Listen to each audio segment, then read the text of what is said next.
ሰላም ጤና ይስጥልን ክቡራን የዩቲዩብ ቤተሰቦች፣ የሰዓቱን አጫጭር መረጃዎች እየቀርብ ያለው እስከ ፍጻሜው አብራችሁን ቆዩ።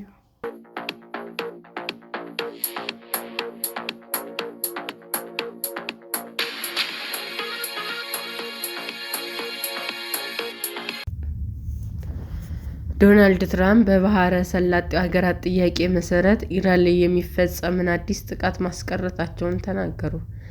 የአሜሪካው ፕሬዝዳንት ዶናልድ ትራምፕ ማክሰኞ ዕለት በኢራን ላይ ለመፈጸም አቅደውት የነበረውን ጥቃት በባሕረ ሰላጤው ሀገራት ጥያቄ መሠረት መሰረዛቸውን አስታወቁ። ፕሬዝዳንቱ አክለውም አሁን ኮስተር ያለ ድርድር እየተካሄደ ነው ብለዋል። ፕሬዝዳንቱ በማኅበራዊ ድረ-ገጻቸው ላይ ባጋሩት ልጥፍ ጥቃቱ እንዲቀር የጠየቁት ሀገራት ኳታር፣ ሳዑዲ አረቢያና ዩናይትድ አረብ ኤሚሬትስ መሆናቸውን ገልጸዋል። ትራምፕ በትሩዝ ሶሻል ገጻቸው ላይ ባጋሩት ጽሑፍም አሜሪካ በጣም የምትቀበለው ስምምነት ላይ ሊደርስ እንደሚችልም እንደተነገራቸው ገልጸው ኢራን የጦር መሳሪያ አይኖራትም ሲሉም አክለዋል። ነገር ግን ተቀባይነት ያለው ስምምነት ላይ መድረስ ካልተቻለ አሜሪካ በተነገራት ቅጽበት ሙሉ ጥቃት ኢራን ላይ ለመፈጸም በተጠንቀቅ ናት ብለዋል። ከፍተኛ የኢራን ወታደራዊ አዛዥ በበኩላቸው አሜሪካ ዳግመኛ ስትራቴጂክና የስሌት ስህተት እንዳትሠራ ሲሉም ተናግረዋል። እስራኤልና አሜሪካ በጋራ በመሆን ኢራን ላይ ጥቃት የጀመሩት የካቲት 21 2018 ዓ.ም ነበር። ኢራን በምላሹ በባሕረ ሰላጤው ሀገራት በሚገኙ የአሜሪካ የጦር ሰፈሮች ላይ የድሮንና የሚሳኤል ጥቃቶችን ፈጽማለች።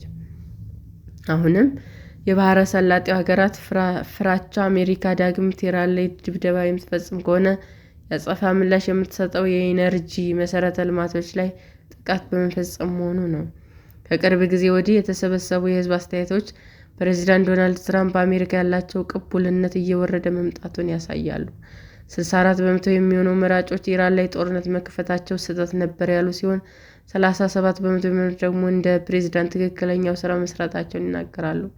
ኢራን ጦርነቱን ዳግም የሚጀምር ከሆነ ወደ ባሕረ ሰላጤው ሀገራት አውሮፕላን ማረፊያዎች፣ የፔትሮኬሚካል ተቋማትና የውሃ ማከፋፈያዎች የምታስወነጭፋቸው ድሮኖችና ሚሳኤሎች አሁንም እንዳሏት ይታመናል።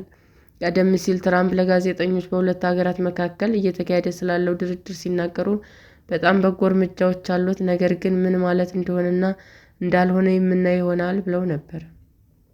አክለውም ስምምነት ላይ እንደደረስን እንደተቃረብን የተሰማን ወቅት ነበረ፣ ነገር ግን እንደገመትነው አልሆነም፣ ይህ ግን የተለየ ነው ብለዋል።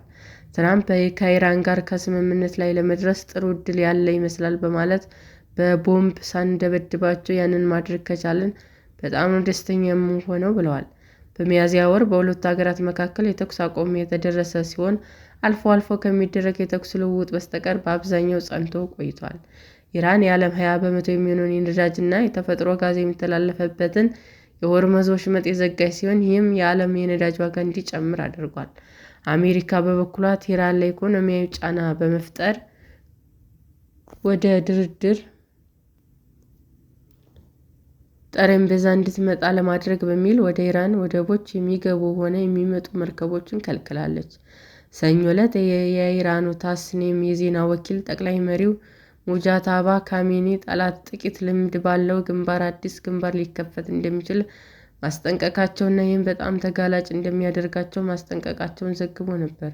በኋላ ላይ ታስኒም ጠቅላይ መሪው መጋቢት 3 2018 ዓ.ም ያስተላለፉት መልእክት ዳግም መጋረቱ ታውቋል። የኢራን መገናኛ ብዙኃን አሜሪካ የተጨበጠ ስምምነት ከቴህራን ላይ ልደርስ አለመቻሏን ዘግበዋል። እሁድ ዕለት ትራምፕ ለኢራን ሰዓቱ እያበቃ ነው፣ በፍጥነት መንቀሳቀስ አለባቸው ወይም ምንም የሚተርፋቸው ነገር አይኖርም ሲሉም አስጠንቅቀው ነበረ።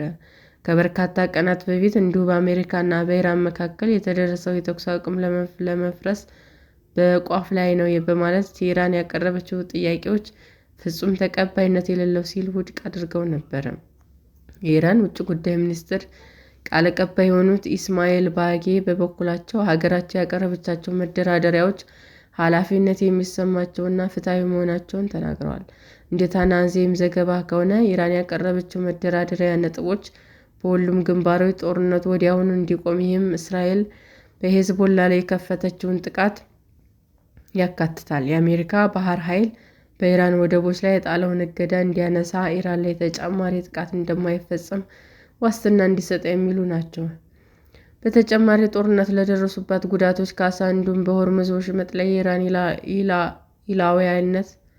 ሉዓላዊነት እንዲረጋገጥ የሚሉ ነጥቦች እንደተካተቱበት ገልጿል። ከዚህ በተጨማሪ ኢራን አንድ የኒውክሌር ተቋም ብቻ እንዲኖራት እና ያበለጸገችውን ዩራኒየም ለአሜሪካ እንድታስረክብ የሚሉ አንቀጾች እንደተካተቱበትም ተዘግቧል። ትራምፕ ቅዳሜ ዕለት ኢራን ለ20 ዓመታት ያህል የኒውክሌር ፕሮግራሟን ለማቆም የምትስማማ ከሆነ ሊቀበሉ እንደሚችሉም ተናግረዋል።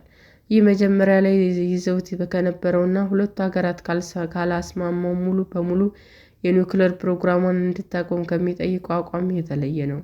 አሜሪካና የአውሮፓ አጋሮቿ ኢራን የኒውክሌር ጦር መሳሪያ መታጠቅ ትፈልጋለች ሲሉም ይከሷታል። ትራምፕ ግን በተደጋጋሚ ፕሮግራሙ ለሰላማዊ ዓላማ ለኃይል ማመንጫ ብቻ የሚውል ነው ስትልም ታስተባብላለች። ሰላም ጤና ይስጥልን ውድ የዩቲዩብ ቤተሰቦቼ እንዴት ናችሁ?